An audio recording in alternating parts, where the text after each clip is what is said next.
গাছ একটু গরম, মাত্র ঘুম পাড়ে আসছি।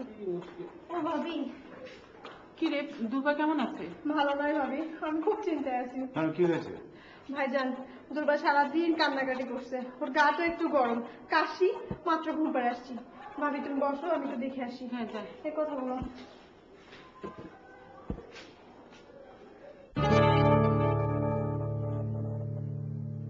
আরে এখানে কেউ সিগারেট খেয়েছে নাকি? দিনের শেষে আমি 2-1টা সিগারেট খাই ভাবি। তা বলে বাচ্চার সামনে? বাচ্চার সামনে খেলে অসুবিধা কোথায়? আশ্চর্য। আরে বোকা, ধোঁয়া যে তুই খাচ্ছিস শুধু তা তো না। কি বলতে চাচ্ছ তুমি ভাইজান? তুই ধোঁয়া গিলছিস, ওদেরকেও গেলাতে বাধ্য করছিস। আরে তোর সিগারেটের ধোঁয়া তো সব তোর ফুসফুসে যাচ্ছে না, কিছুটা তো বাতাসেও ছড়াচ্ছে, সেগুলো ওরা নিতে বাধ্য হচ্ছে। ঠিক আছে ধোঁয়া গিলছি, তাতে সমস্যাটা কোথায়? আরে ধোঁয়ার মধ্যে কি আছে তুমি জানো না? আরে সিগারেটের ধোঁয়ায় কি আছে তা আমি জানবো কিভাবে? আশ্চর্য। আরে শোন শোন, এদিকে আজকের পত্রিকায় এই ব্যাপারে একটা খুব সুন্দর লেখা বেরিয়েছে। পত্রিকাটা বের কর না।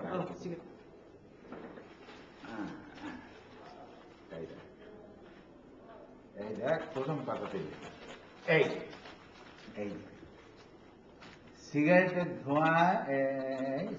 ধোঁয়ায় 4000 রাসায়নিক রয়েছে। এর মধ্যে কমপক্ষে 40টাই হচ্ছে ক্যান্সার। চিন্তা কর, 4000 রাসায়নিক। এই বিষাক্ত 4000 রাসায়নিক কে খেতে চায় বল? ক্যান্সার নিয়ে কি বলছিলেন ভাইজান?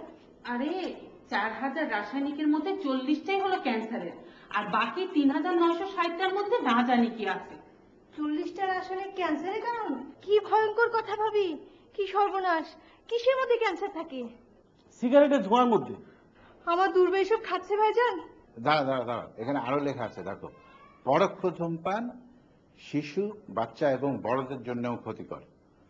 মায়েরা যদি পরোক্ষ ধূমপান করে তাহলে পেটের বাচ্চারাও পরোক্ষ ধূমপান করে, এবং ফলে এই ওদের শ্বাসকষ্ট, কানে ইনফেকশন এবং ক্যান্সারও হতে পারে। আসলে ভাইজান আমি সব জানিনি, আমি সব জানতাম না। শ্যামলী আবার যন্ত্রণা করছে।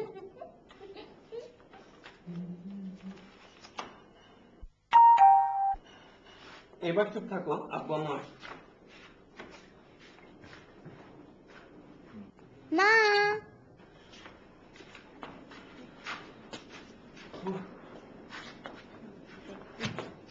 আচ্ছা দুর্বা কেমন আছে?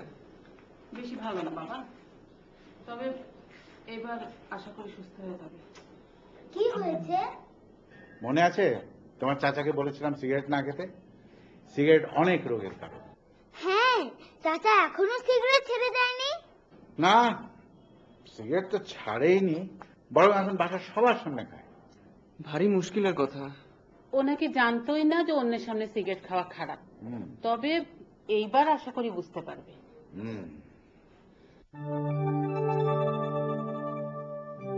দেখো শ্যামলী, দুর্বার কত সুস্থ।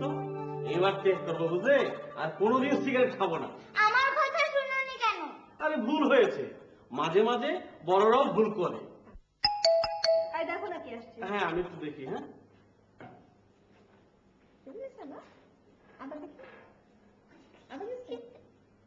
আমার দিকে দেখো। আরে বসে আসো আসো। আরে বসে, দুঃখিত, সিগারেটটা ফেলে তারপর ঢুকতে হবে। কেন, তুমিও তো খাও? খেতাম, এখন থেকে আর খাই না। তুমি কি জানো এই সিগারেটের মধ্যে কি আছে? তামাক। তামাক তো অবশ্যই, কিন্তু তামাকের ধোঁয়া কি আছে জানো? না, জানো না। আরে সিগারেটের ধোঁয়ায় 4000 রাসায়নিক আছে বুঝলে, 4000, যার মধ্যে অন্তত 40টি হচ্ছে ক্যান্সারের কারণ। এবার চিন্তা করো, 4000 রাসায়নিক বিষাক্ত ধোঁয়া কে জেনে শুনে খেতে চায়? জানলাম ভালো জিনিস না, কিন্তু যা এত খারাপ আমরা খাচ্ছি কি করে? ত্যাগ করা কি বেশ কঠিন কাজ? বিয়ে করা কি সহজ? চাকরি করা কি সহজ? আরে আমরা হলাম যে পুরুষ মানুষ বুঝলে, আমাদের 2-4টা কঠিন কাজ করা উচিত। ঠিক ঠিক বলেছ। মেয়েরা কি, মেয়েরা কঠিন কাজ করতে পারে না?